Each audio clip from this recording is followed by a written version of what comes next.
Olá pessoal, aqui é a professora Eliane Gomes e hoje nós vamos abordar alguns conceitos e definições acerca das zoonoses. O que são zoonoses? São doenças que podem ser transmitidas dos animais para o homem e vice-versa, dos homens para os animais também, uma vez que os homens e os animais dividem o mesmo ambiente, estão expostos ao mesmo ambiente. Então, com o passar do tempo, a gente passa a compartilhar alguns patógenos, entre eles aí fungos, ácaros, alguns parasitos. E além disso, nós estamos sujeitos também aos mesmos vetores, ou seja, aos mesmos mosquitos, as pulgas e carrapatos dos animais, pelo convívio próximo com o homem, podem eventualmente acometer o homem também. Por que é possível o homem adquirir essas doenças a partir dos animais? Porque o homem e o animal, eles estão em contato direto. Então, a proximidade com o animal, como eu mencionei para vocês, o contato direto permite a transmissão dessas doenças. Da mesma forma, o homem pode ter contato com secreções ou com excreções desses animais. E uma vez que o animal esteja contaminado com um agente que tem a capacidade de atingir o homem, assim o homem será acometido por esses agentes. E também, uma outra forma que a gente não pode negligenciar é que o homem se alimenta de produtos de origem animal. Leite, carne, derivados, de leite, carne, ovos, são produtos de origem animal. E o consumo desses alimentos que não estejam corretamente processados podem sim transmitir agentes dos animais para os homens. Quais agentes seriam esses? Então, esses patógenos que a gente compartilha com os animais podem ser vírus, podem ser bactérias, podem ser fungos, podem ser protozoários, podem ser eumintos, enfim. Todos os tipos de patógenos a gente pode compartilhar com os animais, eles podem ter um caráter zoonótico. Bom, a gente tem que lembrar, é importante lembrar, que no ambiente onde nós vivemos existem animais vertebrados ou mesmo invertebrados que albergam, que abrigam agentes que são infecciosos. E claro que nós podemos adquirir. Nem todos os hospedeiros, os animais que abrigam algum agente, vão transmitir a doença, tá? Então isso é importante que a gente tenha em consideração também. Como que eu faço para evitar esse tipo de doença? Boas práticas de higiene já resolve aí mais da metade dos nossos problemas. Por quê, Se eu lavo as mãos, eu evito e muito a transmissão de agentes infecciosos. Se eu evito ingerir carnes mal passadas, ou derivados carnes mal passados, eu evito a ingestão de alguns agentes infecciosos. O mesmo acontece com leite e derivados, caso não estejam aí pasteurizados devidamente. Então, é importante que nós nos policiemos para praticar essas boas práticas de higiene, para não ingerir produtos de origem animal que não tenham sido devidamente preparados e também não oferecê-los para os animais, Porque se o seu animal estiver saudável, ele pode adquirir a doença e em seguida transmitir para você. E quais são as classificações que a gente pode atribuir às zoonoses? Vamos ver? A primeira classificação que nós temos é quanto ao ciclo de vida do agente etiológico. Em relação ao ciclo de vida, essas zoonoses elas podem ser diretas. E o que significa uma zoonose direta? Significa que ela é transmitida diretamente de um hospedeiro para o outro. Pode ser por contato direto ou mesmo através de um vetor mecânico. É possível também que esse tipo de agente ele persista, por diversas passagens, por diversos ciclos no mesmo hospedeiro. E aí, eventualmente, ele pode acometer um outro hospedeiro, como por exemplo a raiva e a brucelose. Tanto a raiva quanto a brucelose, no caso da raiva, a raiva urbana vai persistir inúmeras passagens somente em caninos e eventualmente ela vai acometer os humanos. O mesmo com a brucelose, né? A gente tem aí uma transmissão muito mais acentuada entre os bovinos, então o ciclo se mantém através dos bovinos por várias vezes sucessivas e eventualmente acomete o humano. Ainda em relação ao ciclo de vida do agente, nós temos as ciclozoonoses. Quem são as ciclozoonoses? Ciclozoonoses são aquelas nos quais a gente precisa de mais de uma espécie para que esse agente complete o ciclo dele. Então, espécies distintas. Nesse caso, é obrigatório que o agente passe por essas duas espécies para completar o ciclo dele.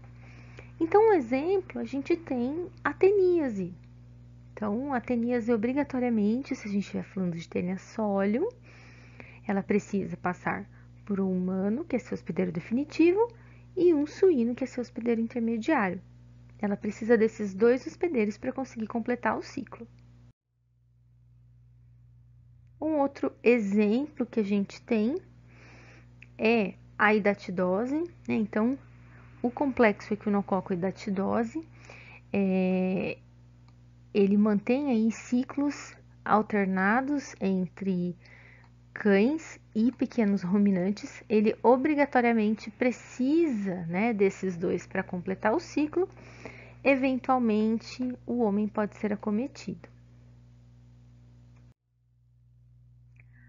As ciclozoonoses, elas podem ser divididas em dois grupos. As euzoonoses, eu vem de verdadeiro, é como se fosse uma zoonose verdadeira. É a zoonose no qual é necessário em que cada um do ciclo, para se completar o ciclo, haja uma passagem pelo homem, como por exemplo, o complexo teníase cisticercose. Obrigatoriamente, a tênia precisa passar pelo homem. E nós temos as parazoonoses. Quem são as parazoonoses? São aquelas em que não necessariamente eu tenho um homem presente todo o ciclo, como por exemplo a equinococose e datidose. O homem ele é mais um hospedeiro acidental nesse caso. Ainda sobre o ciclo do agente, nós temos as metazoonoses. As metazoonoses são aquelas zoonoses nas quais a gente tem um vetor artrópode envolvido. Então, todas as vezes que eu tiver aí um inseto, um carrapato, um mosquito sendo transmissor, isso vai prevalecer na minha classificação e a gente vai chamar de metazoonoses. Por exemplo, a gente tem a leishmaniose, a febre amarela, né, que é mantida aí na natureza, principalmente em macacos, e eventualmente pode acometer o homem também. Saprozoonoses, quem são as saprozoonoses? São aquelas em que o agente precisa passar um tempo no ambiente para completar seu desenvolvimento. Por exemplo, a larva migrans, cutânea, tanto a cutânea quanto a visceral, elas precisam desse tempo no ambiente e elas são causadas pelo Ancylostoma caninum ou pelo Toxocara canis, tá? Então, ela completa o desenvolvimento larvário no ambiente até atingir uma forma infectante. E aí, no caso do Ancylostoma, ele penetra ativamente na pele e do Toxocara canis, ele é ingerido pelo cão. Novamente, né, atinge a fase adulta no interior do cão e volta para o ambiente, né, seus descendentes voltam para o ambiente. Eventualmente, o homem acaba sendo acometido. Então, o que prevalece aqui? Prevalece que esse parasito, esse agente, precisa de um tempo no ambiente para completar seu desenvolvimento. Nós vimos até o momento que essas zoonoses elas podem ser classificadas pelo ciclo biológico do agente. Então, pelo ciclo biológico do agente, nós tínhamos as zoonoses diretas, as ciclozoonoses, que podem ser divididas em parazoonoses e euzoonoses, as metazoonoses, as saprozoonoses. Agora, nós vamos classificar em relação à direção da transmissão. O que significa isso? Nós vamos estabelecer se essas zoonoses são transmitidas do homem para o animal ou vice-versa. Inicialmente, nós temos as anfixenoses. Quem são as anfixenoses? São aquelas doenças, aquelas zoonoses que têm transmissão na mesma intensidade, tanto de homens para animais quanto de animais para os homens. Um exemplo que a gente tem disso é a estafilococose. Em seguida, nós temos dois termos que na verdade não são zoonoses, tá? Mas eles estão aqui para diferenciar dos demais termos. Nós temos as antroponoses, e pelas antroponoses entendam uma doença que é exclusiva do homem, como por exemplo a DST, ela é exclusiva dos homens. Nós temos as enzooses, que são as doenças exclusivas dos animais. Por exemplo, a gente pode citar aí a peste suína. Então, aqui um exemplo de enzoose, que no caso é uma doença de animais, né, que é exclusiva, o ciclo é a transmissão de um animal para o outro. E uma doença que é exclusiva do homem, transmite-se de um homem para o outro, uma antroponose. Bom, nós temos também as antropozoonoses, que são as mais comuns. São aquelas doenças próprias de animais que eventualmente são transmitidas para o homem, como por exemplo a raiva, a tuberculose bovina. Então a transmissão para o homem é praticamente acidental. E a gente tem situações em que uma doença própria de humanos é transmitida para o animal.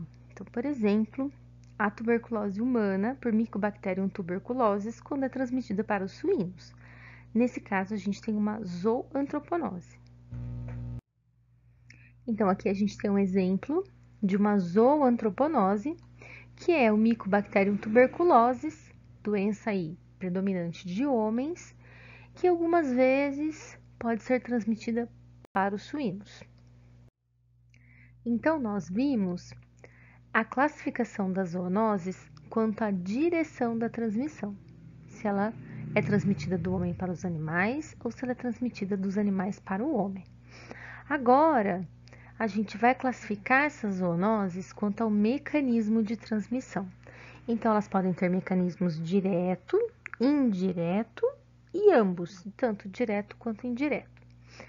Bom, pode acontecer, né? Quais são as formas de transmissão direta de um agente infeccioso? Quando esse agente, por exemplo, penetra ativamente na pele do hospedeiro, tá? Como, por exemplo, aí, as cercárias de Schistossoma mansoni. Bom, quando o hospedeiro tem contato com lixo, né? E aí o lixo está contaminado com esse agente infeccioso. Nos casos de mordedura, então a gente tem um contato direto, né, através da mordida do cão. E também quando a gente está manipulando o paciente, né, manipulando um animal de produção, e aí a gente acaba se infectando por tocar nesse animal, né, por ter um contato direto com esse animal. A gente tem um mecanismo de transmissão que é chamado de indireto. Por que ele é indireto? Porque pode acontecer através de um veículo. Então, por exemplo, quando você inala partículas de aerossóis que estão contaminadas com agentes, quem é o veículo nesse caso? O ar. Quando você ingere um alimento que está contaminado, quem é o veículo nesse caso? O alimento. Ou quando você adquire uma doença transmitida por vetor. Então, quem é o veículo nesse momento está sendo o vetor.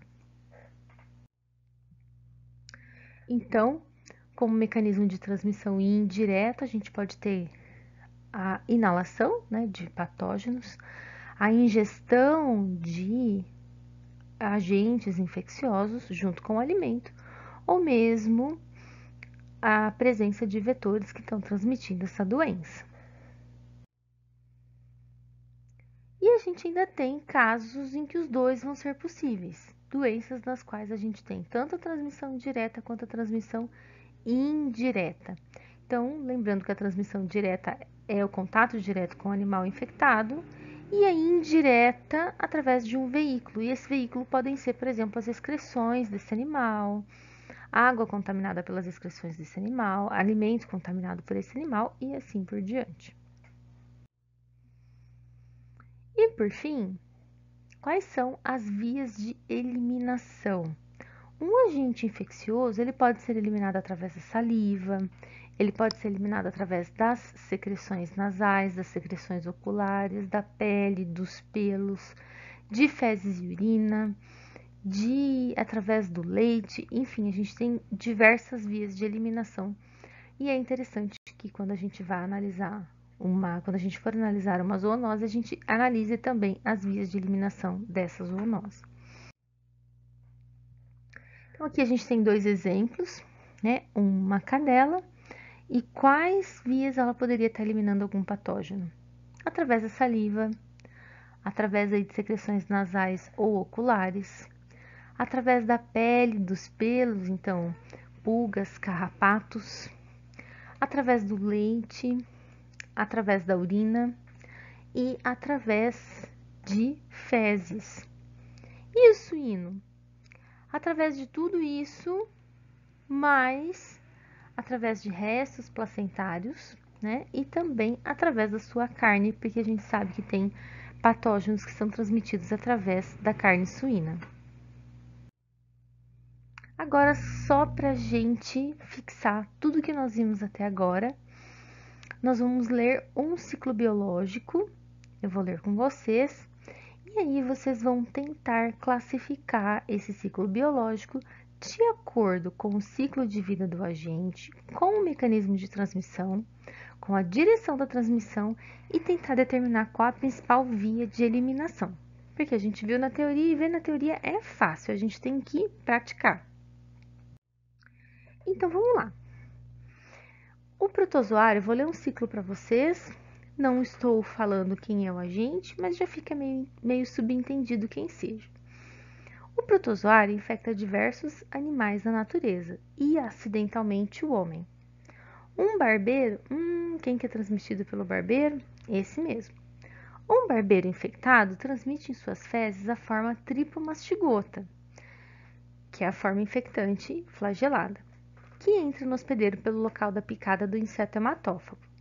Nesse local, forma-se o chagoma de inoculação, caracterizado por vermelhidão e prurido. Na corrente sanguínea do hospedeiro, o parasita invade células musculares ou é fagocitado. No ambiente intracelular, ele assume a forma amastigota, que evade dos fagolisossomos e consegue se multiplicar. Quando a célula rompe, são liberados tripomastigotas, que é a forma flagelada, que vai então infectar novas células ou ser sugada pelo inseto hematófago, triatomínio, fechando o ciclo de transmissão.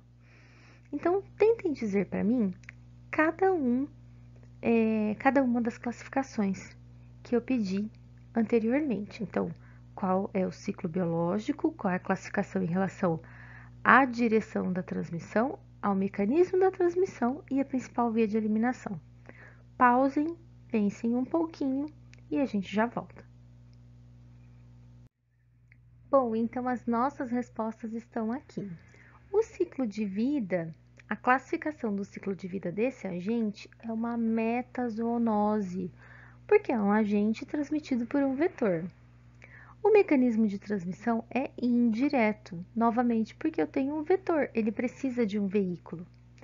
A direção da transmissão é uma antropozoonose, porque é uma doença comum em animais que eventualmente acomete o homem. E a principal via de eliminação são as fezes do inseto, as fezes do barbeiro.